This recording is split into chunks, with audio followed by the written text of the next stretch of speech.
Hi guys, it's Jennibellie. I've been having a play around in this journal which I use for just general technique practices, different things I want to have a go at.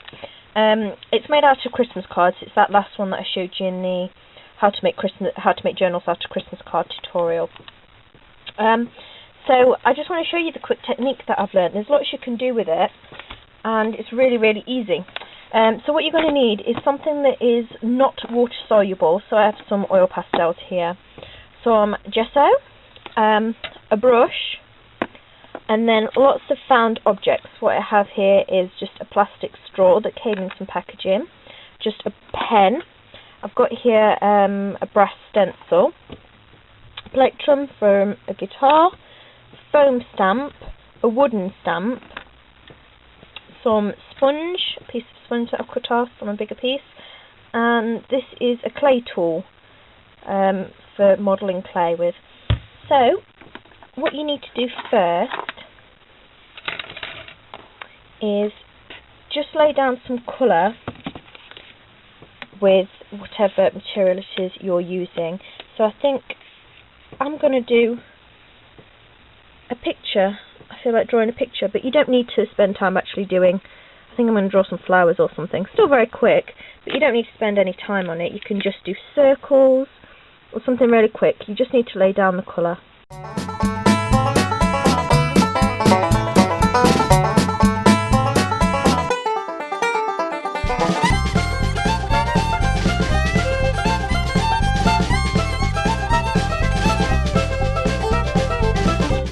Okay, so I finished with the pastels. It's not going to win any awards by anyone's standards, but you just need to cover the whole background. It doesn't matter if the colours merge, it doesn't matter if there's some white bits, you just need to cover it. And it doesn't matter how rubbish it is, it can take you literally seconds because we're now going to cover it. And this technique is very similar to those things we used to get at school, those foil. Do you remember the black foil things that you used to have with something sharp to pick a picture out of it, like scratch off the surface? It's like a waxy surface that you pull off. And now I'm laying on the gesso quite thick. The thicker you lay it, the longer you've got to play around, and because obviously it's not going to dry very quickly on you. And obviously the thicker you lay it, the less you're going to see the background underneath as well. Come to the end of my bottle. So just spread it around until everything's covered. And you're going to get some really cool effects with the thing that's underneath. I think it looks better with the amount of colours that you use underneath, which is why I was trying to go through the whole pack of those oil pastels. And it's also why the oil pastels are great for this, because that pack is really cheap. So it doesn't matter how much you lay on, you don't care. It's a really cheap pack. Okay. If you wanted to have a bit of the picture coming through, you could mix the gesso with a bit of water just to thin it out a little. Right. So, first I will show you. And I've lost it. Oh, there we go, the plectrum. Because I like writing with these, because there's a variety of edges that you can use. You can create quite fat, quite thin.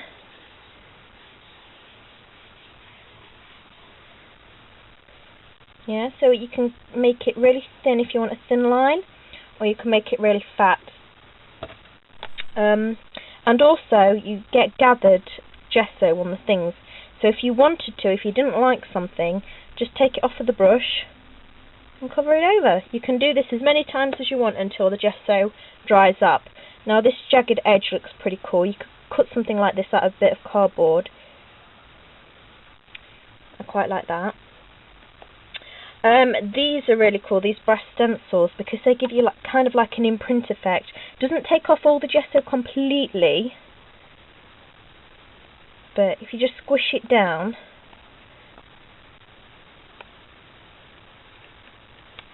you get kind of an imprint, which I think is pretty cool, just like an embossed effect. A pen, you can do, oh, I'm getting it messy. You can do quite a bit with the usual pen, like the pen lid, you can use again, thin lines, or flat lines, and the bottom of them, where the thing is, often I've laid the gesso a little bit too thick on this one to see, but there's kind of a little circle on the bottom, which will give you kind of a little circle effect. Straws, really pointy end, make really precise lines with this, and teeny tiny lines to write.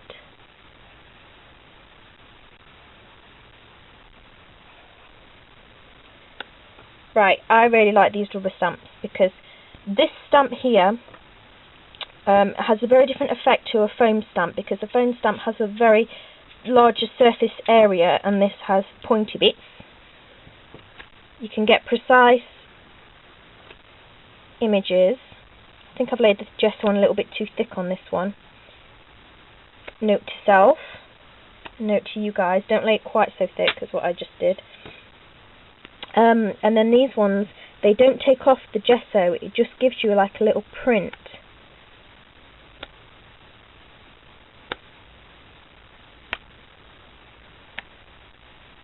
So it's really cool. And then if you don't like it, just wipe it all off.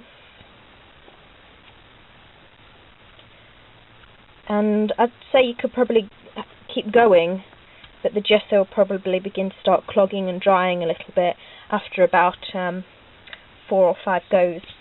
If you want to, what you can do is you can have a premeditated picture in mind to create. So here, I drew our lovely Union Jack, and over the top did this gesso, and I mainly used this for the scratchy bits, and then for the blue I used this stick.